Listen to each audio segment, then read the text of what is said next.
warahmatullahi wabarakatuh. Perkenalkan, nama saya Lindra Wahyu Grawati. Nah, di sini saya akan menjelaskan tentang perjalanan pendidikan nasional, yaitu sebelum kemerdekaan dan sesudah kemerdekaan. Perjalanan pendidikan di Indonesia yang dimana sebelum kemerdekaan itu terdapat beberapa zaman. Zaman pertama yaitu zaman kerajaan, yang dimana pendidikan dilakukan untuk menyebarkan agama. Jadi, di Indonesia adanya agama Hindu-Buddha, Islam, Kristen, Protestan. Pada saat itu, ia melakukan pendidikan untuk menyebarkan agama masing-masing sesuai ajarannya. Zaman kedua yaitu zaman kolonial. Zaman kolonial ini terdapatnya 3 masa. Masa pertama yaitu Belanda. Pada saat itu, bahwa bangsa Belanda untuk berdagang dan menyebarkan agamanya berupa Kristen Protestan. Konteks penyebaran agama itu menjadikan pemulaan kebijakan pendidikan kolonial Belanda. Maka, FOC mendirikan sekolah-sekolah yang pertama kali di Pulau Ambon, yaitu pada tahun 1607. Pembelajaran yang diberikan yaitu membaca, menulis. Pada tahun 1617, FOC mendirikan sekolah pertama di Jakarta, yang dimana tujuannya untuk menghasilkan tenaga kerja berupa administrasi maupun pembantu gereja di pemerintah. Tahun-tahun berikutnya, bupati atau petinggi negara mendirikan sekolah, yaitu dengan sebutan sekolah-sekolah kabupaten, yang hanya diperuntukkan untuk mendidik calon pegawai, yang dimana tujuannya membantu perusahaan-perusahaan atau perdagangan Belanda. Pada tahun 1864, berdirinya Sekolah Bumi Putra, yang dimana ini terdiri hanya 3 kelas. Nah, pembelajarannya itu berupa membaca, menulis, menghitung sederhana. Bahasa pengantar pendidikan itu menggunakan bahasa Belanda. Masa berikutnya yaitu masa Ki Hajar Dewantara. Tahun 1920 menjadi gabungan kultur dan politik di Indonesia. Nah, disinilah timbul cita-cita baru untuk kemerdekaan dan kebebasan Indonesia. Pada tahun 1922 berdirinya perguruan dengan nama Taman Siswa di Yogyakarta. Pendiri tersebut yaitu Bapak Ki Hajar Dewantara.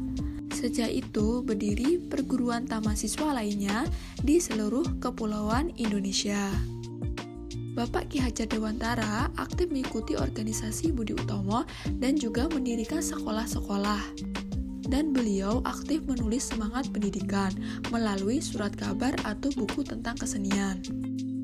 Masa berikutnya yaitu masa Jepang, di mana Jepang ini menetapkan jenjang pengajaran itu pada 3, yaitu pertama sekolah rakyat 6 tahun, sekolah menengah 3 tahun, sekolah menengah tinggi 3 tahun.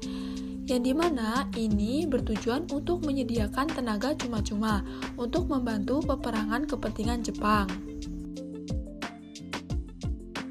Pada saat itu, bahasa Indonesia sebagai bahasa resmi pengantar pendidikan. Jepang juga membentuk sekolah guru 2 tahun, guru menengah 4 tahun, guru tinggi 6 tahun.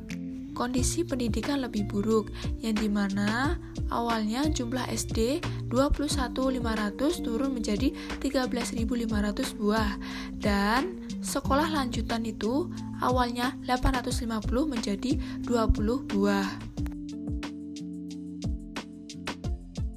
Selanjutnya yaitu zaman pasca kemerdekaan.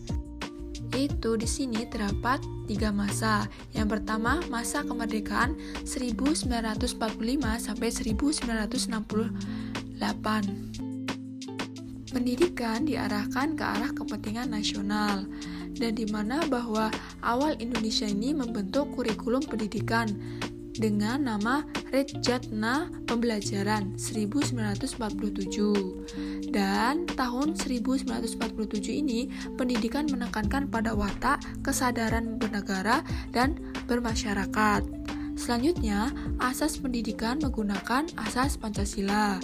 Dan pengajaran ini lebih banyak tentang kesenian dan jasmani.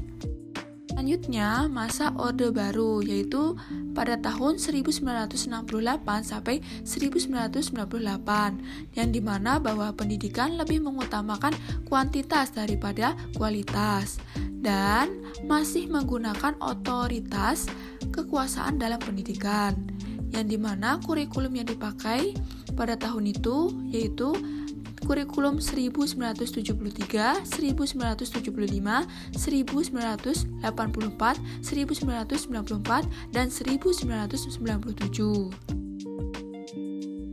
Selanjutnya, masa reformasi pada tahun 1999 sampai 2011, yang dimana bentuk kurikulumnya itu berbasis kompetensi dan terdapat anggaran untuk pendidikan minimal 20%. Dan kurikulum yang digunakan yaitu kurikulum 1999, KBK 2004, dan KTSP 2006. Yang terakhir zaman abad 21, ya di mana pendidikan mulai terarah dan juga pendidikan mengutamakan pengalaman dan mengedepankan pendidikan karakter dalam proses pembelajaran. Dahulu kurikulum yang digunakan yaitu kurikulum 13. Nah, sekarang ada pembaruan yaitu kurikulum merdeka, yang dimana peserta didik ini diajarkan untuk berpikir kritis, kreatif, mandiri, atau sesuai dengan profil pelajar Pancasila. Nah, itulah perjalanan pendidikan Indonesia atau perjalanan pendidikan nasional, yang dimana terdapatnya 4 zaman. Itulah penjelasan saya mengenai perjalanan pendidikan nasional atau perjalanan pendidikan di Indonesia. Bila terdapatnya kesalahan maupun perkataan, mohon maaf. Wassalamualaikum warahmatullahi wabarakatuh.